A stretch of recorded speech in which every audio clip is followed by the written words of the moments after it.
Welcome to the Mystery Review crew with the stories behind the story.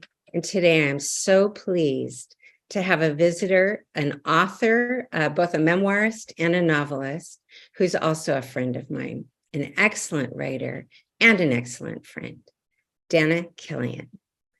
Dana grew up in small town Wisconsin. She studied fashion design at the University of Wisconsin. Dana, which campus was that, by the way? Madison. It was where my son went to school. Great. And the Fashion Institute of Technology. After decades of working in the fast-paced, scandalous apparel industry, Dana sought more control of her life and returned to her early love of investigative stories. She created a new female protagonist, Andrea Kellner.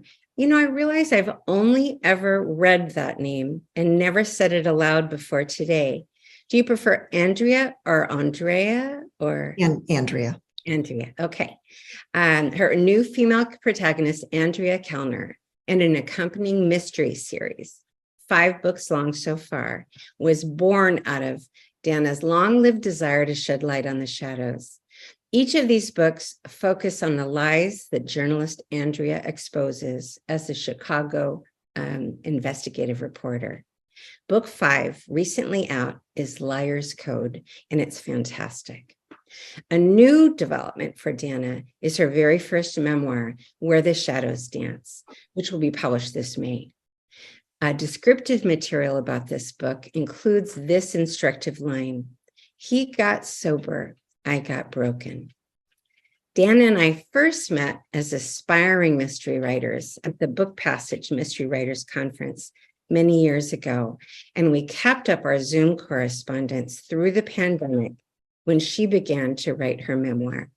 Welcome, Dana. It's so good to have you here. Thank you, Shelley. It's delightful to be here. It's wonderful to have this experience, all of our time together, all of our writing journeys. It's fabulous to be here.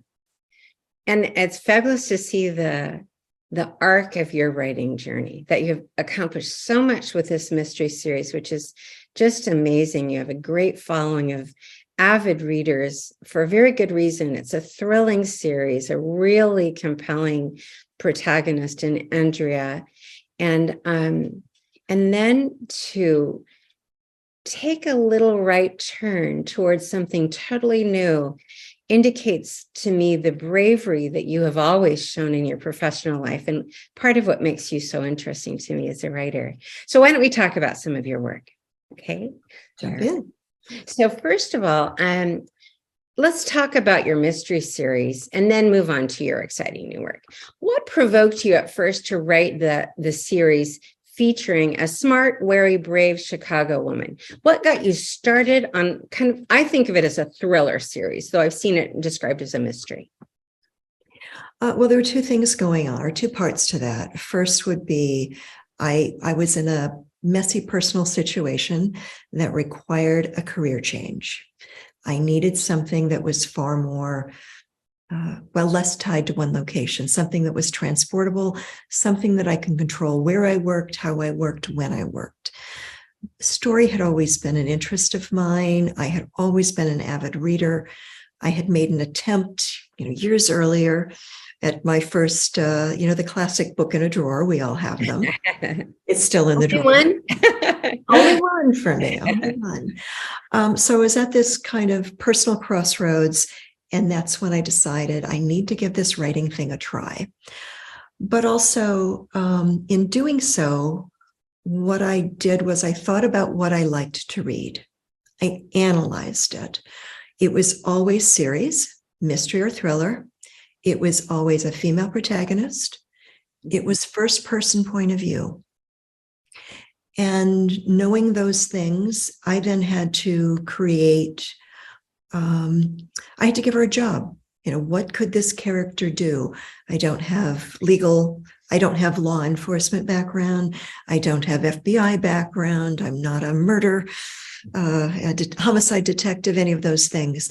So I needed to think about some kind of career I could give this protagonist that would allow me room to continue investigating all kinds of things. And journalism just seemed like a natural opportunity, kind of a foundation to go down all kinds of paths. I was living in Chicago at the time. Chicago has a very rich history in of law breaking. And aldermen alone could keep the series going for a long, long time. But it's also what I knew. So I started working on building the foundation of Andrea as a character. And that's what I liked about first person. I liked that getting into the head of the individual and following her path, understanding what she was thinking and feeling, whether I'm reading the book or writing the book. So I took it from there and created her cast of characters, built her world using bits of my own life, things that I knew personally, and things that I thought would be an interesting challenge. You know, real life includes complicated personal history, complicated family, the life drama of politics and the world around us. And what I do in each of my books is I start out with something that's pulled from the headlines. It isn't often a story that I'm following exactly, but there's a nugget that kicks something off. And in the first book, it was a shooting. Again, this is Chicago. There are overpasses. There are parts of town that are difficult. And there was a shooting, someone on an overpass aiming down and using the cars driving below as target practice. And I thought, that is interesting. And the city assumes, oh, gang violence, that part of town. But I thought, what could I do with that? How could it be cover for something else? How can I use our assumptions about people and places and groups of individuals to make it something more? So that's where I began with that very first book, Lies in High Places. Yeah, that really worked. I can remember it very vividly now. I was kind of struck by one thing in particular that you just said, that there were instincts to not just to create this world and these scenarios, but to understand them yourself. Not just to understand them, but also to share them, sort of that desire on the part of a writer like you to reveal things that I find it really compelling in the series. I think what's interesting for me is really getting in the head of that character. I may not be her, but I can imagine what would the reaction be, or what are the possible reactions she could have? What is she afraid of? I could do things that were part of me. I could do things that were parts of the woman I wanted to be that wasn't at the time. The motivation and the psychology of the criminals, the people who would become witnesses, or people that she would dig into and explore what could be happening. All of that was the fascinating part to me, not the technical part of guns and things that blow up. I like the psychology. Who did it? Why did they do it? That's great. Well, you certainly accomplished that in this series. I don't know if our listeners will understand that your books all have the word lies in their titles, all the series. Lies in High Places, The Last Lie, Lies of Men, Tell Me a Lie, and Liar's Code. Oh, and yeah, I got them all. Did you know in the beginning, at the outset, that each one of your books would focus on Andrea's quest to uncover lies among the powerful in city of Chicago? Is that something that was just revealed to you through the process of writing, or did you think the uncovering of lies was going to be at the heart of everything in this series? I actually didn't figure that out until after the first book was out. I knew as an investigative journalist, that's kind of what she does. That's kind of what journalists do. They are presented with a scenario that isn't true or that isn't complete, and they are uncovering the process and the people and the hidden things and secrets behind. So I wrote the first book, and then as I was thinking about what comes next. I knew I wanted it to be series, but it was only then that I said, okay, lies are really at the center of this. Let's use this as not only, it's going to be a theme, whether I name it that way or not, but why not name it? Mm-hmm. Let's dig into what this woman is really about. It's not only her job, but it's what she's about as a human being. She doesn't like those hidden, unknown, awful things that are not the truth. So I use that. Yeah, I'm thinking about The Liar's Code, your fifth book in this series, about her trust issues related to the fact that her husband was a liar. And I wonder, even, did you know that at the beginning? Was it always true? I can't remember from book one if that was always part of it, or it only now, gets teased out more fully. Oh, that was present early. We always have to give complications to our characters, that backstory of what's happening in our personal lives that becomes part of how she solves the crime, what might hold her back, what might give her prejudice, or personal reaction to other individuals.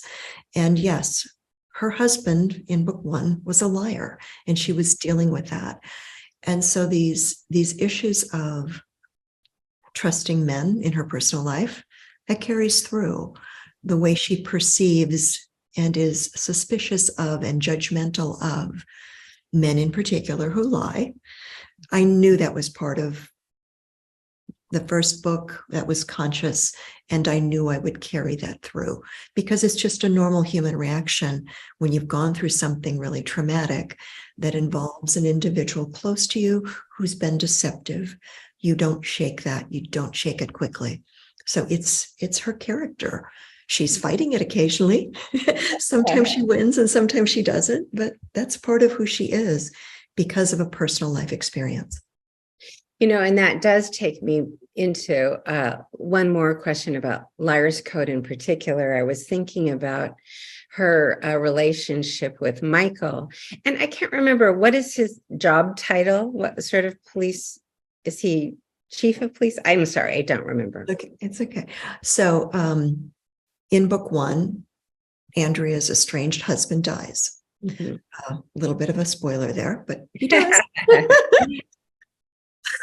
And Andrea begins a kind of a fraught romantic relationship with a police detective, a detective that she ran into and had some history with prior to book one. But yes, it becomes part of the tension and the drama in her personal life, but it also overlaps into her professional life because as a journalist and a cop, a journalist and a detective really should not be having a romantic relationship. Mm-hmm. There is a natural push-pull in their personal life, and there are things that they can't say to each other about cases that they're working on, yet they both need each other. Right. Yeah, and something that's getting really clear to me in the Liar's Code is how, this distrust and this hesitance about committing to someone new because of the doubt and the expectation of lies or secrets. When we talk about it in a pop psychology kind of way, we might think of that as a character flaw or a limitation, but also, especially in her line of work, I would think that distrust, a sort of a basic skeptical nature, is a little bit of her superpower. Well, it is for both of them, which Mm-hmm. makes it kind of an interesting dynamic in their relationship. And one of the reasons that it becomes a bit of a struggle, because as a detective, he has the same qualities. That's part of what he has to do, getting through the truth, getting past the mantle. And Andrea does the same. Mm-hmm. So it creates tension, but it's also real tension. It would be dishonest, I get. Maybe that's not the right word, but it wouldn't be accurate and truthful and real if they both just fell into this romantic relationship without any drama or any push-pull of how their personal histories and their careers create almost a third person in the relationship as they try to navigate, what do we want for our personal lives? What do we want for our professional lives? And can those things overlap? And that seems terribly true. And it also makes me think of the arc of your writing journey. As we were having our Zoom chats with another author, Carrie Beauvais, through the pandemic, I might not get this accurately, but I believe you started doing a lot of personal journaling in the pandemic. Maybe you started it before, but that's when I became aware of it. And you were creating pages and pages, which ultimately created or contributed toward the memoir that you're going to be releasing in May, Where the Shadows Dance. And I was wondering, first of all, what led to this change in your writing? You'd written all of these mysteries, and now your pages, what you were diving into and creating was about you. So what provoked that change? Yeah, it on the surface, it doesn't sound like mystery and memoir should have an overlap. But as I indicated, we were just talking about the challenges my character Andrea was having originally in book one with her marriage and lies and distrust. Those were things going on in my own personal life. Mm-hmm. I didn't use the same scenario, but that distrust and lying and a relationship that was immediately difficult and challenging in a surprising way.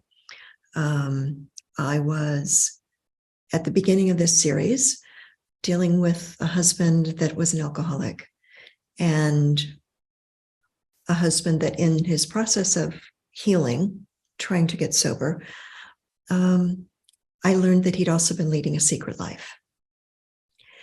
And the journaling that you and I experienced as I was writing and through that you referenced, I was sorting through on paper some of the things that were supplemental to the therapy that I was going through.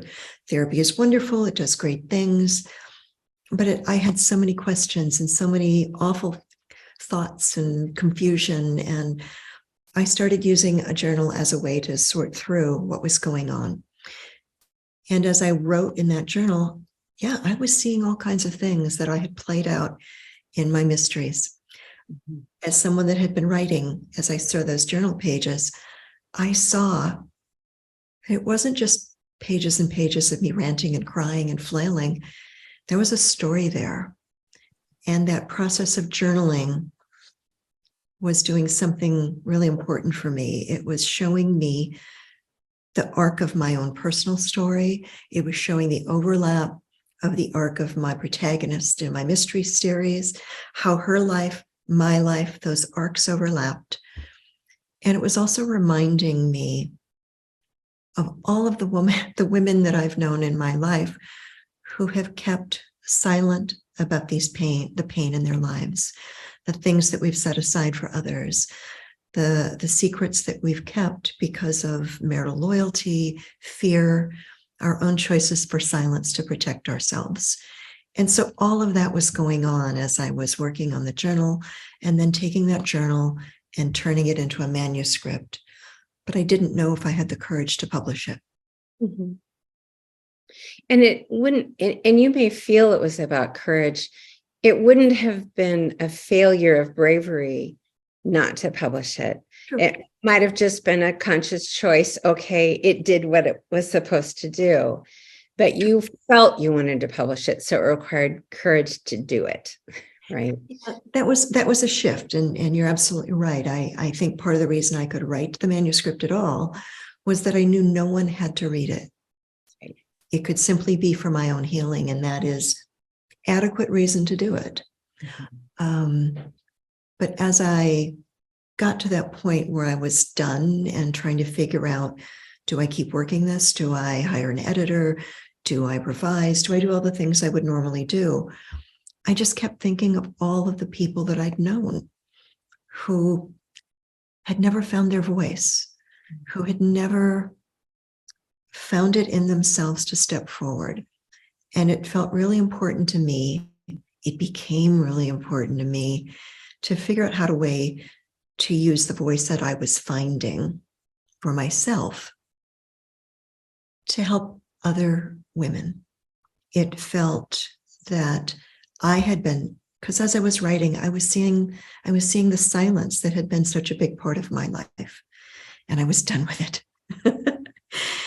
and I had viewed silence as protection, and to some extent it is, but I also think that silence can be hurtful, and in my case it was.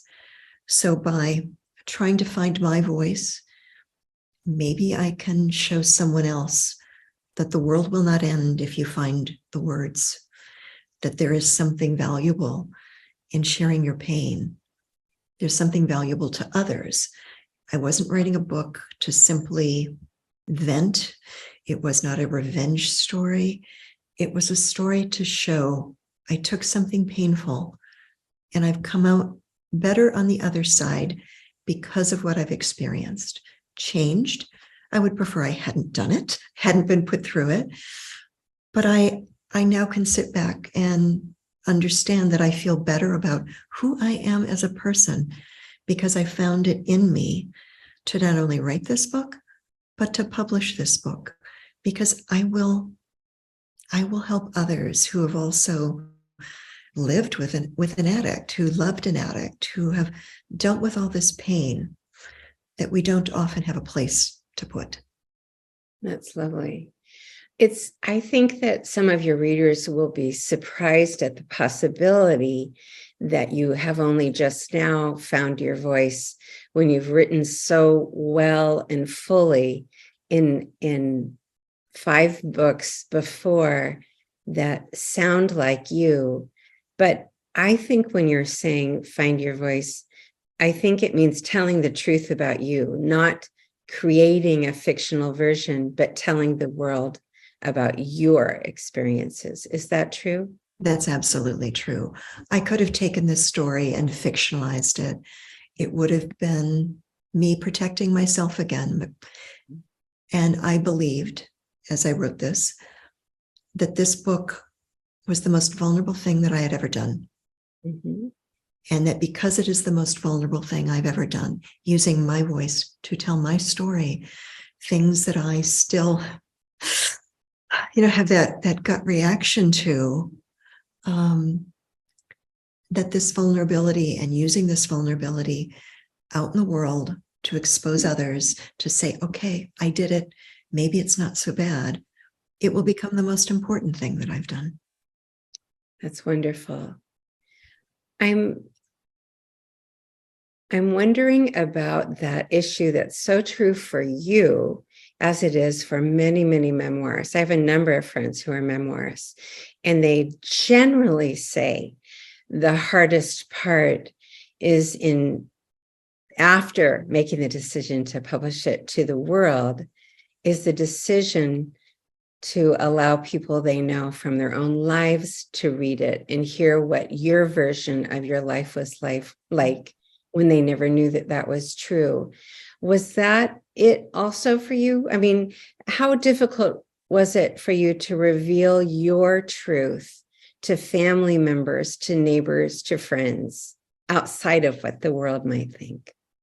I'm still in that process. Yeah, it's as I was working on the book, I didn't show anybody I knew. Mm-hmm. I hired professionals, people that I didn't have to have that added vulnerable emotional moment of what the hell was going on in your life? Oh my God. Mm-hmm. Because that's a real panic mode. That's you get to that place where there's just been so much silence. It's overwhelming to talk about it. And facing the individual that you want to tell Why didn't you talk about what was going on? I wish I would have known. It too just adds to the overwhelm.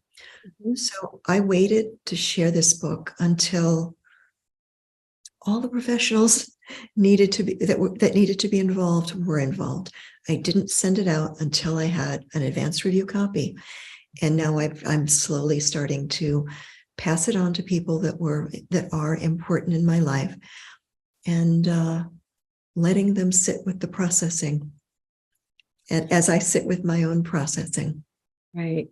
And I'm thinking about one of your journal entries that you posted on your website. And by the way, we'll be sharing the link to your website because it's full of fascinating information that gives you a real full experience of what this book is about. But one of the entries that I really appreciated was where you talked about your choice not to name your husband in the memoir. And I haven't read this yet. I pre-ordered it. So I was surprised to remember that you had mentioned that a while ago. But could you talk a little bit about that choice? I think the readers will be interested. Anybody that's contemplating memoir has the same dilemma. I can't tell this one. I can only do it after. What will this one think? There's all this added pain of not only the experience, but these judgments from individuals that are in our life, and we are terrified of it. There's also a lot of concern by memoirists of, will any of the individuals in this book not like, do I tell them? Do I let them read it? Do I give them any veto power of what I say about them or don't say about them? Is anybody going to sue me? These are very real questions that anybody writing truth, memoir or not, is going to worry about and think about, and you have to. I wasn't worried about lawsuits exactly, nor did I feel the need to give anybody approval on what I wrote or didn't write. There were a couple of individuals where I said, is it okay if I use your real name, or would you like me to give you a pseudonym? Is that okay? But I didn't give anyone veto power on whether they were included or not. Most of all, my former husband. And yeah, I had to think about that. Do I name him? Don't I? Do I give him a pseudonym? What's the proper protocol here? And most importantly, how do I feel about it? My original decision was to simply refer to him as my husband. I did get some pushback from editors. They found it odd. They found it a disconnect because my husband kind of comes up, and they thought it got a little redundant in the language. And I sat with that for a while, I call him Tom or something, and think, wait a minute, that doesn't feel truthful either. What I knew is that I'm not telling his story, I'm telling mine. His role is secondary. His role was front and center in our life. His role was front and center in all of the events of this book. That's what happens when you're married to an addict. The addiction and the individual take over everything. So part of this was my healing, my taking back my story, not his. And the other part was the decision not to name him, even through a pseudonym, was about, to be blunt, a way to minimize him. He is this person over there. This is my story. If he wants to tell his, have at it. I love it. I'm wondering, you've mentioned the word change. So first of all, there was a lot of change in just being willing to explore it, to get it down, and then to choose to publish it and do the work about that. And then to face the people you know and the people you don't know by sharing these intimate details. So all of those were about changes of choice. Do you feel, is it too soon to know if and how you have changed outside of making this choice? I think I can see some things, and it's too early for others. Mm-hmm. When you and I met, Shelley, I was not a woman who ever could have written this book. I wasn't a woman who could speak about the challenges in my marriage. I didn't tell people I was married to an alcoholic. I had to find comfort. I had to find a way to say things, not only about him, but about choices that I made. That in itself has shifted who I am. To go on national radio and say, I was married to a man with a secret life. To talk about what that life was about, to talk about my decisions, what I did, what I didn't do, how long I stayed, why I left, when I left. All of that is stuff that's about me, not just about him. So those are changes in me that I'm shaping, that I'm experiencing, that I think are refining and developing as I'm now in this place of, I have a book coming and I have to let people know. But I'm also aware that there are parts of myself that I'm not going to know how they've changed in a long time. And it goes back to something you brought up earlier, which is trust. Mm-hmm. My character, Andrea, who had this marital struggle that left her untrusting or unable to trust men. I've got that too. Mm-hmm. I have that own journey, and I'm not far enough into it to know if that's something, a change that can be part of me. I don't know yet if that change can be part of Andrea. There's an overlap there between us. And I think the issues of trust are so pivotal in our lives and who we are as people. We have to learn to love ourselves first and foremost, and that means trust. That's lovely. I've always thought of you as a deep and reflective and thoughtful person, but I wouldn't say that you revealed things, and it led to a kind of carefulness. Mm-hmm. And part of that carefulness has led you to write really high quality work. You don't put work out into the world unless it's very high quality. And I'm wondering if part of this journey will reduce the quality of your work. I wonder if you'll just say, oh, no. What the hell? I'm so glad to hear you mention Andrea within this context, because one of the things I was wondering about change was whether Andrea's arc will continue in your own life. Will there be more Andrea books, or are you on to something else? There will be more Andrea books. Number 6 is underway, early stages. I think I haven't gotten far enough along. I haven't separated my own life from Andrea's journey enough to see quite how her personal arc is going to develop. There's something interesting about the dynamic that happens because of this relationship with Andrea, and trust and love and history. But it's going to get tiresome after a while to the reader. So how do I move her on to a new relationship?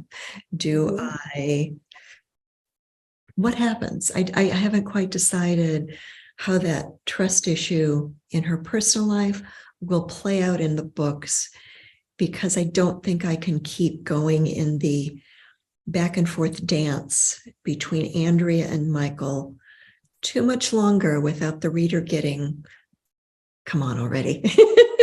Something has to happen. It's so funny. This is nothing like that, but I remember recently reading an article in Crime Reads about the television show a long time ago, Moonlighting. Do you remember that show with Yeah. And the article was talking about how moonlighting was better before they got together, Bruce Willis and Sybil Shepherd, because there was that lively back and forth, and will they or won't they kind of energy. And there is, as you've used the word tension to describe your protagonist and her lover. And it really adds to the quality of the books. But I can see what you mean if it remains constantly taut and not relaxed. It might be hard for you to keep that up also, not just for the reader to sustain interest.